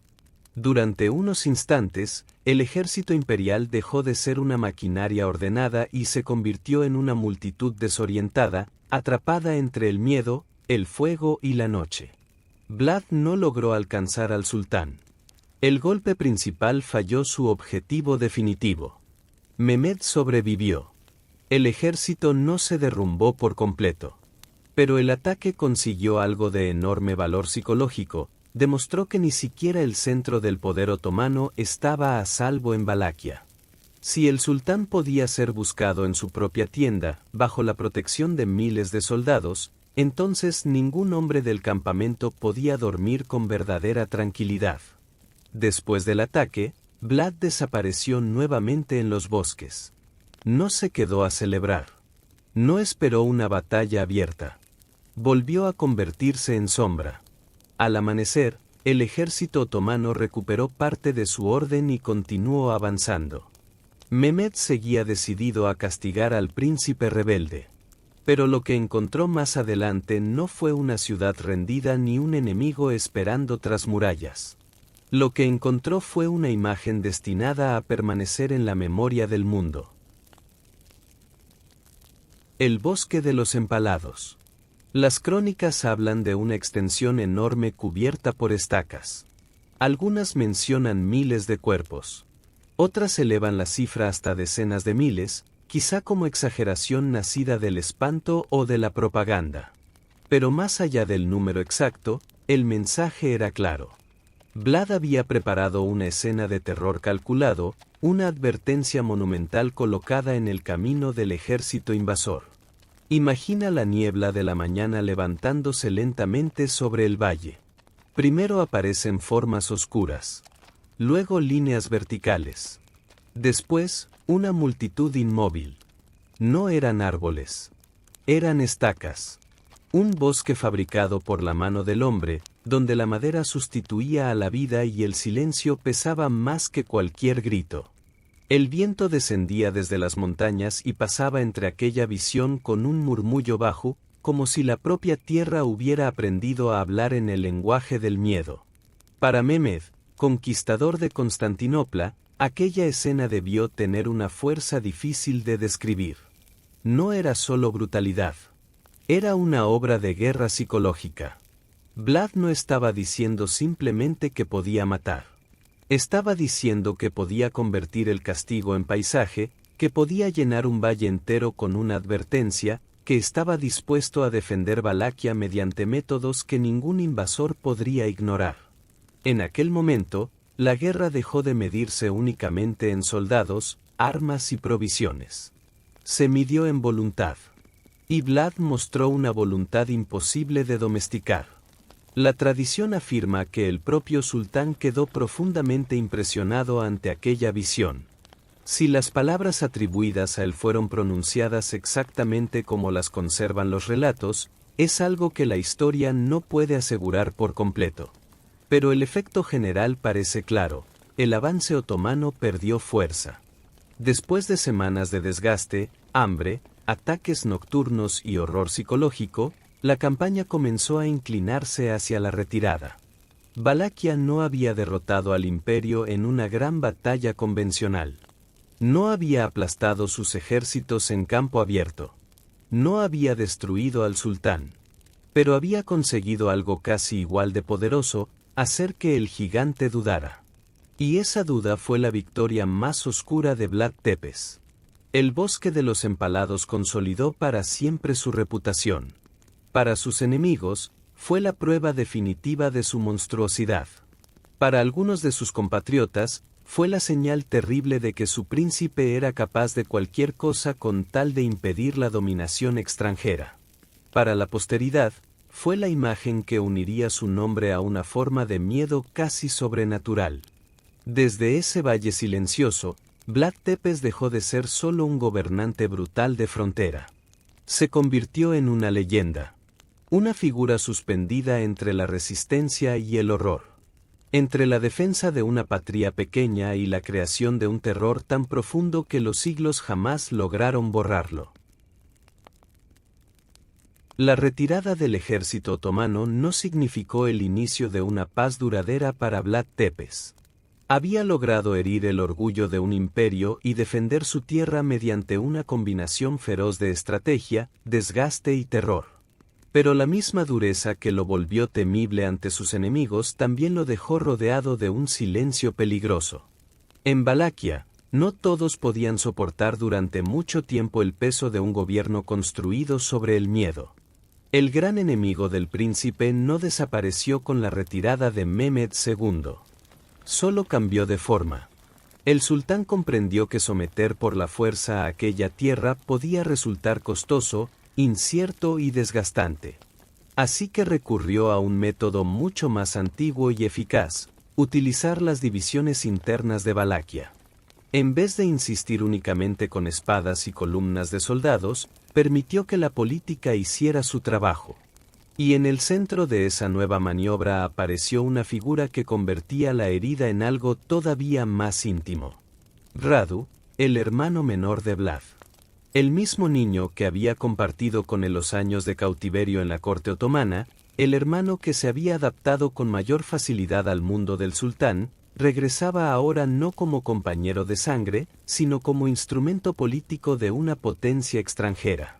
Para muchos nobles valacos, agotados por la severidad del príncipe y temerosos de su autoridad absoluta, Radu representaba una alternativa más flexible, más predecible y menos asfixiante. Poco a poco, parte del apoyo que aún sostenía a Vlad comenzó a resquebrajarse. La caída no ocurrió de golpe. Ocurrió como suele ocurrir el derrumbe de los regímenes aislados, primero con murmullos, luego con deserciones, después con pactos pronunciados en voz baja, finalmente, con el abandono. Vlad se vio forzado a replegarse. Buscó refugio en las montañas, en los paisajes ásperos que tantas veces habían protegido su memoria y su estrategia. Desde allí intentó resistir, pero comprendió que necesitaba ayuda exterior para recuperar el control. Una vez más, volvió la mirada hacia Hungría. Años atrás había pactado con ese poder por necesidad. Ahora debía hacerlo de nuevo, esperando encontrar en el rey Matías Corvino el respaldo que le permitiera regresar al tablero. Sin embargo, la política europea seguía moviéndose con la misma frialdad de siempre. Matías Corvino no recibió a Vlad como a un aliado que debía ser restaurado, sino como a una pieza incómoda cuya utilidad podía redefinirse. En lugar de liberarlo para una gran campaña, decidió mantenerlo bajo custodia durante largos años. Las razones exactas estuvieron envueltas en propaganda, conveniencia diplomática y cálculo político. Circularon acusaciones de traición y cartas cuya autenticidad ha sido discutida por los historiadores, pero el resultado fue claro: Vlad quedó apartado, inmovilizado, reducido otra vez a una existencia de espera. Y mientras él permanecía bajo vigilancia, Europa comenzaba a hablar de su nombre de una manera nueva. La imprenta, ese artefacto todavía joven que multiplicaba relatos sobre papel, permitió que circularan folletos y crónicas donde Vlad era presentado como un príncipe de crueldad desmesurada. Muchas de esas historias mezclaban hechos reales con exageraciones, horror moralizante y propaganda política. En ellas aparecía un gobernante que no solo castigaba, sino que parecía encontrar placer en la severidad extrema. Aquellos textos, difundidos lejos de Valaquia, ayudaron a fijar una imagen que sobreviviría mucho más que la verdad completa, la del señor sanguinario, casi inhumano, más cercano a la pesadilla que a la política de frontera. Años después, las necesidades militares de la región volvieron a cambiar. Vlad recuperó por un breve tiempo la libertad y consiguió regresar una vez más a Valaquia, en 1476, para ocupar el trono por tercera y última vez. Pero este retorno ya no tenía la fuerza de una restauración duradera. Era el esfuerzo final de un hombre desgastado por la guerra, la traición y el tiempo. Su posición era frágil. Sus apoyos, limitados. Y el mundo que lo rodeaba seguía siendo despiadado. Su final llegó poco después, en circunstancias nunca del todo claras. Murió en combate, o en una emboscada, o víctima de la confusión de una campaña breve y brutal. Las versiones varían, como si incluso la historia hubiera decidido cubrir con niebla sus últimos pasos. También su cabeza, según algunas tradiciones, fue enviada al sultán como prueba definitiva de su muerte. Su cuerpo, en cambio, quedó rodeado por el misterio. La tradición más conocida lo sitúa en el monasterio de Snagov, en medio de aguas quietas y silenciosas. Pero cuando siglos más tarde se investigó su supuesta tumba, el hallazgo no ofreció una certeza absoluta. Como tantas otras cosas en su vida, también su descanso final quedó suspendido entre la historia y la sombra. Y entonces ocurrió el último despojo. Pasaron los siglos. Las guerras cambiaron. Los imperios se transformaron. Valaquia dejó de ser aquella frontera convulsa del siglo XV. Pero el nombre Drácula permaneció dormido, esperando otra vida. A finales del siglo XIX, Bram Stoker encontró ese nombre en sus lecturas y lo llevó hacia otro territorio, la novela gótica. No tomó toda la biografía de Vlad ni reconstruyó con fidelidad su mundo político. Hizo algo distinto, y quizá más definitivo. Tomó un nombre cargado de resonancias oscuras y lo colocó sobre una criatura inmortal de la ficción. Así nació el Conde Drácula. No el príncipe fronterizo. No el estratega de la guerra asimétrica. No el gobernante obsesionado con el orden y la supervivencia. Sino el aristócrata nocturno, el vampiro, la figura de castillo, niebla y eternidad. La literatura, y más tarde el cine, terminaron por hacer el resto. El hombre histórico fue cubierto por la sombra del monstruo. Vlad Tepes, el príncipe real de Valaquia, quedó sepultado bajo una imagen mucho más poderosa para la imaginación del mundo, la del ser que bebe sangre, desafía a la muerte y habita en la oscuridad. Y sin embargo, bajo esa capa de ficción, todavía permanece el hombre. Un hombre terrible. Un hombre de frontera. Un hombre nacido entre imperios, endurecido por el cautiverio, formado por la traición y consumido por la idea de que el miedo podía salvar a su patria. Quizá esa sea la razón por la que su historia sigue respirando bajo las ruinas del mito. Porque Vlad Tepes no fue un monstruo inventado por completo, pero tampoco un héroe limpio e intachable. Fue algo más inquietante y más humano, un gobernante que quiso defender su tierra con medios tan extremos que terminó pareciéndose a la misma pesadilla que deseaba inspirar. Y así, mientras la noche vuelve a extenderse sobre los bosques de los Cárpatos, el nombre de Drácula sigue flotando entre la historia y la leyenda. No como un simple vampiro, sino como el eco deformado de un príncipe real que, hace siglos, convirtió el miedo en su escudo, y pagó por ello con su propia memoria. Ahora, mientras la historia inmensa que hemos recorrido llega suavemente a su fin, te invito a dejar que todas sus imágenes se disuelvan poco a poco en la quietud de la noche. Permite que los recuerdos de castillos lejanos, salones iluminados por velas, montañas cubiertas de niebla y antiguos caminos de Valaquia se desvanezcan lentamente en el silencio protector de tu propia conciencia aletargada.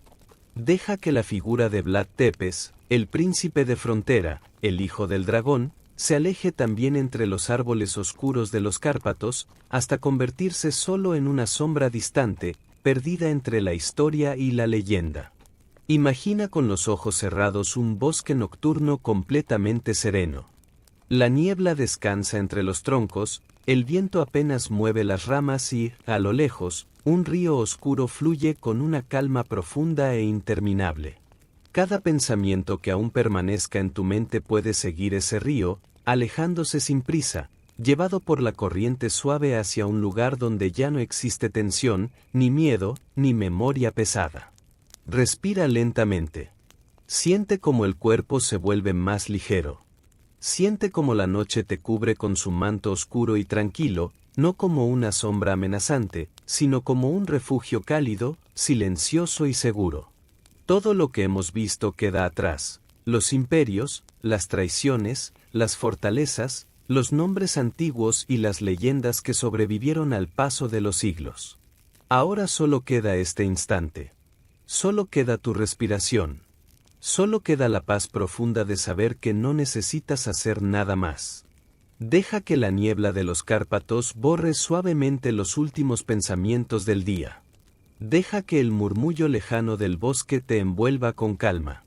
Deja que la historia se apague como una última vela en una habitación antigua, hasta que solo permanezca el silencio más puro, más hondo y más reparador. Entrégate por completo al descanso. Permite que tu mente se vuelva tan quieta como las aguas nocturnas de un lago escondido entre montañas.